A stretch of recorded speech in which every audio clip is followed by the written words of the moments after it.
आई है। और ये पिछले 2 हफ्तों से एक प्रोग्राम चला रखा है कि जागरूकता किस तरीके से फैलाई जाए।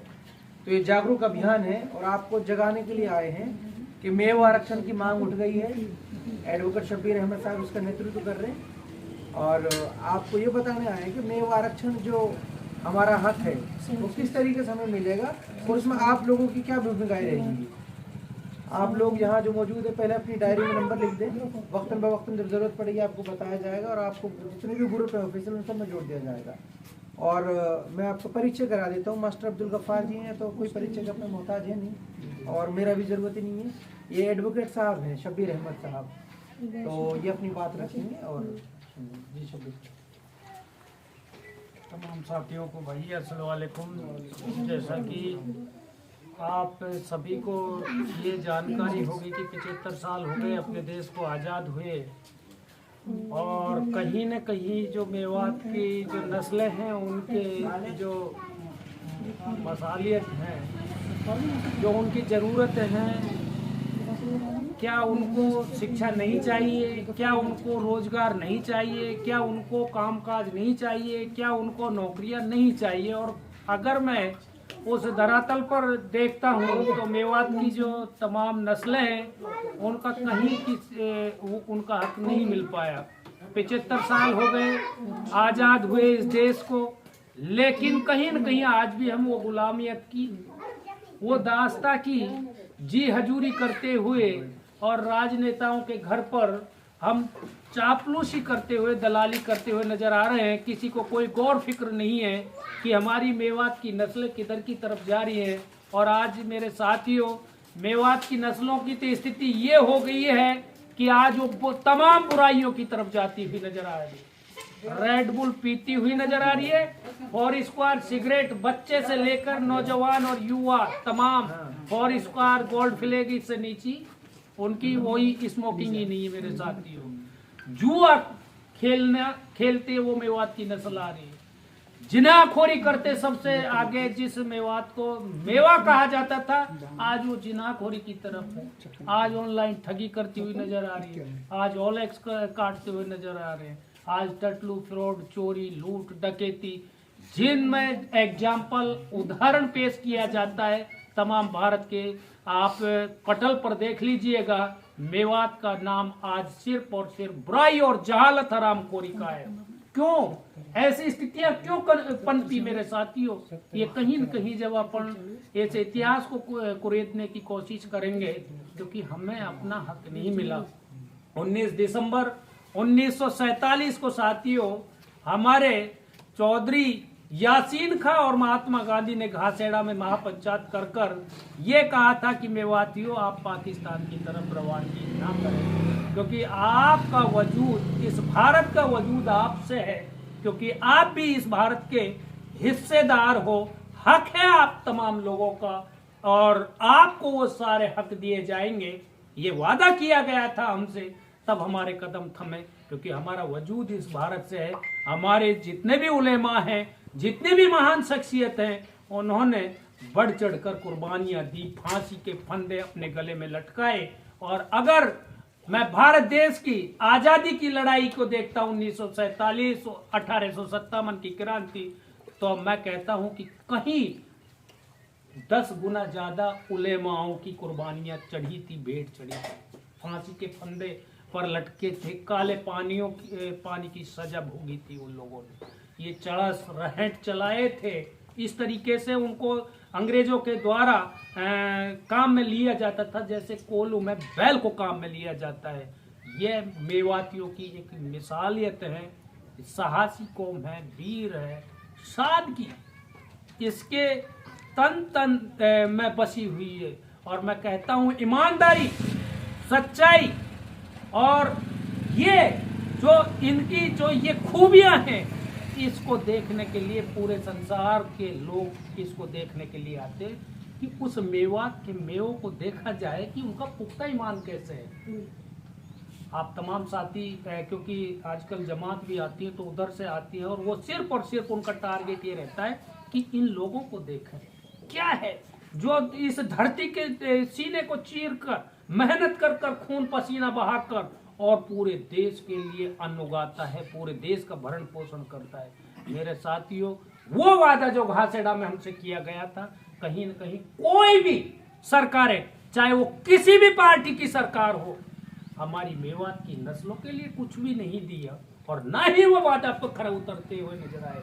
1931 की जो जनगणना हुई थी मेव और मीणाओं की, मेरे साथियों, वो एक साथ हमारी काउंटिंग हुई थी, क्योंकि अगर एक आदिवासी कौम है, पिछड़ी कौम है, जो उस समाज की मुख्य धारा से बिछुड़ रही है, इन दोनों की काउंटिंग हुई थी। उस वक्त 11,10,430 थी और 1950 में जब हमारा संविधान लागू हुआ तो उस वक्त कहीं न कहीं हमारे रहबर, जिन्हें मैं कह सकता हूं इस मेवात के रहबर, उन लोगों ने हम लोगों की आने वाली नस्लों के बारे में गौर फिक्र नहीं की। सिर्फ उन लोगों ने सिर्फ खानदान चमकाए कि मेरा बेटा, अगर मैं मंत्री बन गया, एमएलए बन गया, तो मेरा बेटा भी एमएलए बने, मेरा बेटा भी प्रधान बने, और वो खानदान और विरासतवाद पनपता आया।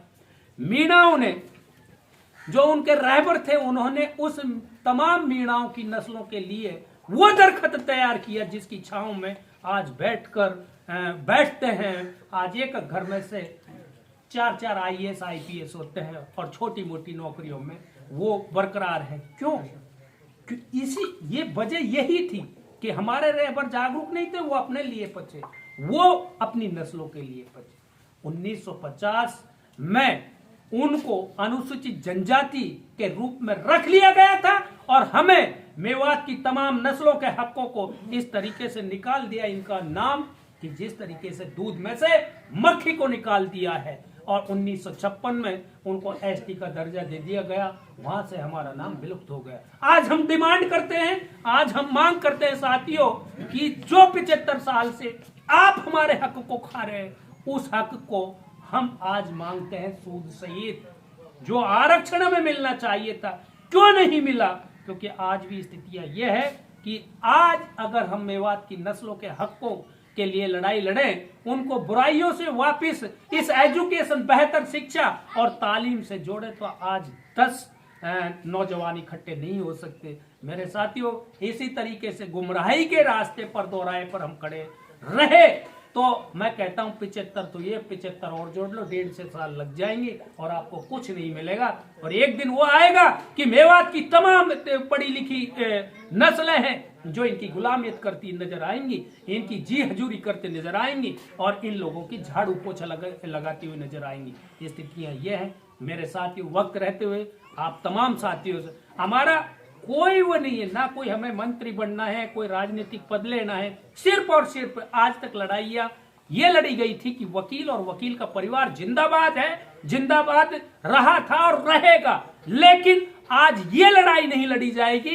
कि वकील साहब जिंदा रहे या ना रहे, लेकिन मेरी मेवात की नस्लें जिनको वो हक नहीं मिल पाया, वो जिंदाबाद रहना चाहिए। इस गौर फिक्र में आज हम तमाम साथी लोग, हमारे अब्दुल वासिद साहब, गुरुजी, गफ्फार साहब और एडवोकेट हैरी साहब, ये तमाम साथी आज आए हैं आप लोगों से और इसीलिए जागरूक कर रहे हैं गांव-गांव जाकर कि हम एक दिन एक ऐसा जन सैलाब निकाले अलवर की तलेटी में, वहां पर सड़कों पर, कि एक कॉल करें और तमाम साथी वहां पहुंचे।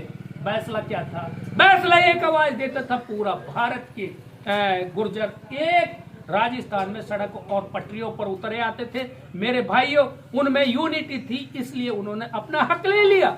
लेकिन आज हम बिखरे हुए, सिर्फ अपने अपने फायदों में बिखरे हुए।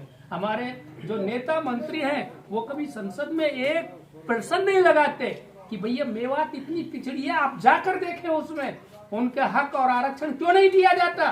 कभी भी नहीं लगाया, क्योंकि इनको कहीं डर है कि मेवात की नस्लें उस स्थिति पर आ जाएंगी, उस दौर पर आ जाएंगी कि ये खुद जागरूक हो जाएंगी, तो इनको अपनी सत्ता छीनने का डर है। और मेरे साथियों, छोड़ो, आज हम लोगों को जो ये वादा करेगा कि मेवात की नस्लों के आरक्षण की लड़ाई के लिए हम आगे हैं और दिला कर रहेंगे, हम पार्टियों से कोई मतलब नहीं, जो हमें वादा करेगा हम उसके साथ हैं, और मिलकर अगर इस लड़ाई को लड़ेंगे तो इंशाल्लाह कामयाबी होंगे। क्योंकि गुर्जरों ने छीन कर लिया, उनका कोई राइट्स नहीं था, लेकिन हमारा तो राइट्स संविधान में है, अनुच्छेद 342 में, संविधान में। अगर हमारी जो स्टेट सरकार है सिफारिश कर केंद्र सरकार को भेज दे, इंशाल्लाह आज हमको एसटी का दर्जा मिल जाएगा, आरक्षण मिल जाएगा। और जिस दिन आरक्षण मिल गया उस दिन हमारी नस्लें बुराइयों से रुक जाएंगी, शिक्षा से जुड़ेंगी, उनको नौकरियां मिलेंगी, उनको धंधे मिलेंगे, उनको रोजगार मिलेंगे। मेरे साथियों, ये किसी ऐसा नहीं है कि लड्डू लिया और फोड़ लिया और अंदर चला गया। मेरे साथियों, लंबी लड़ाई है, संघर्ष करना पड़ेगा, एक साथ हम नौजवानों को मिलकर लड़ना पड़ेगा, तब जाकर हमें अपने हक और हकूक मिलेंगे। अन्यथा वो कहते हैं कि बिना रोए तो माँ भी अपने बच्चे को दूध नहीं पिलाती, तो हम रोना तो सीखे सर, किसी से मांगे तो रोना तो सीखे सर।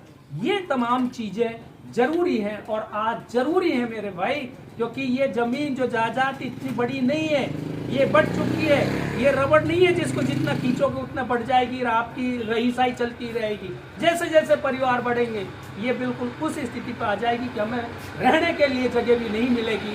तो उस स्थिति में हमें आरक्षण की अब जरूरत है। जब नहीं थी लेकिन अब है, जब रहबर अच्छे नहीं थे लेकिन अब आपके बीच में रहबर अच्छे हैं, अपने हकों के लिए नहीं लड़ेंगे, मेवात की नस्लों के हकों के लिए लड़ेंगे। तो मेरे साथियों, आप सब तैयार हों, जब आपको कॉल किया जाए आप वहाँ अलवर आएँ, और आपको टाइम बता दिया जाएगा और तारीख निश्चित कर दी जाएगी। इसलिए हम गांव-गांव में डोल रहे हैं।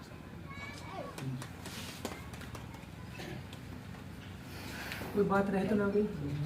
तालीम अलीजान, ये वो चेहरा है जो नौजवान का नंबर ले लिया, नंबर हमारे सबके पास है। तालीम और अलीजान की जिम्मेदारी, जब भी कोई ज़रूरत पड़ेगी मेवा आरक्षण की लिए कोई ज्ञापन भी हो जाएगा, छोटी बड़ी आपके लिए कॉल आ जाएगी। और ये तो वह नौजवान है इनके साथ तो एक हम 10 आ जाएगा। हाँ कोई छोटा मोटा आदमी ना ऐसा लोग बाग जुड़े हुए हैं, जुड़े हुए हैं। तो नाकचपुर मुझे लग रहा है कि हमारा